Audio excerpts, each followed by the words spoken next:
Griff, how do we prove brain damage in someone who's walked out of a hospital 12 hours after poisoning?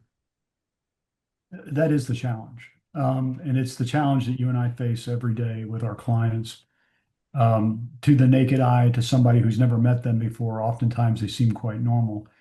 And proving that they aren't normal is, I think, the most challenging thing we do in these cases. Because by the time we get to that point, whether we're trying to prove it to an insurance adjuster or we're trying to prove it to a jury, we've already bypassed and gotten past the liability, whether, the cause and origin issues of where the carbon monoxide came from, how the negligence of the defendant created it.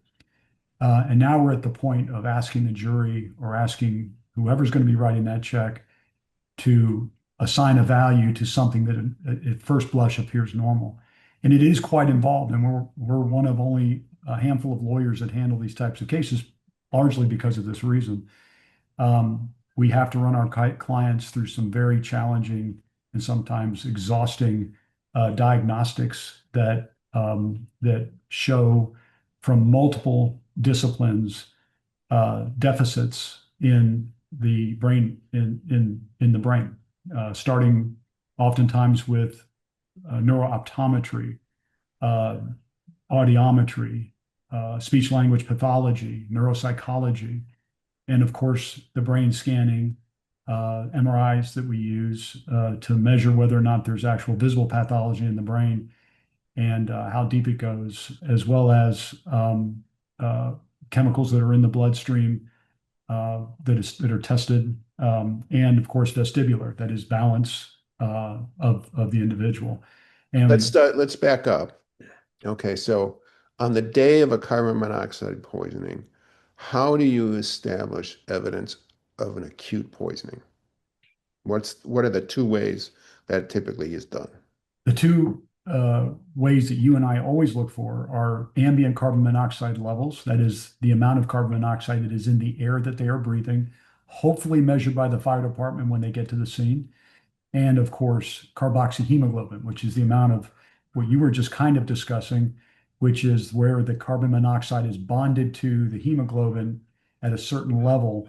And that can be measured both at the scene using what we call a co-oximeter, and even more accurately with a blood draw, arterial blood draw at the hospital. Okay, let's pause a second. Is 10% a significant COHB level, carboxyhemoglobin level? It is. Okay. If First, what you, does carboxyhemoglobin mean? Carboxyhemoglobin is, well, it's the molecule of carbon monoxide bonded to hemoglobin, Okay. carboxyhemoglobin, And what's the abbreviation for that? COHB. All right. So Typically expressed as capital C, capital O, capital H, little b. is 10% significant? It is. The medical literature tells us that it is significant. And the people that have 10% carboxyhemoglobin as well as symptoms during the poisoning, at least 40% of them are likely to develop permanent brain damage from that. Is 40% significant?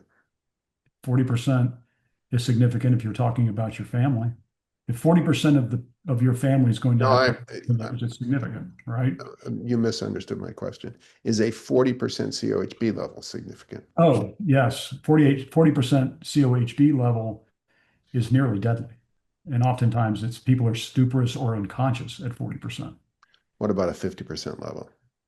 Most people will be either comatose or dead at 50%, Is it unless they have immediate possible? oxygen. Have you ever seen a case where somebody survived with a 60% COHB level? I have. Do you know why that happened?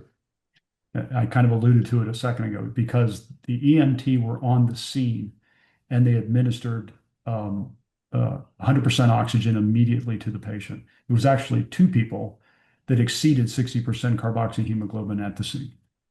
It's essentially like giving CPR to somebody while they're drowning. Correct.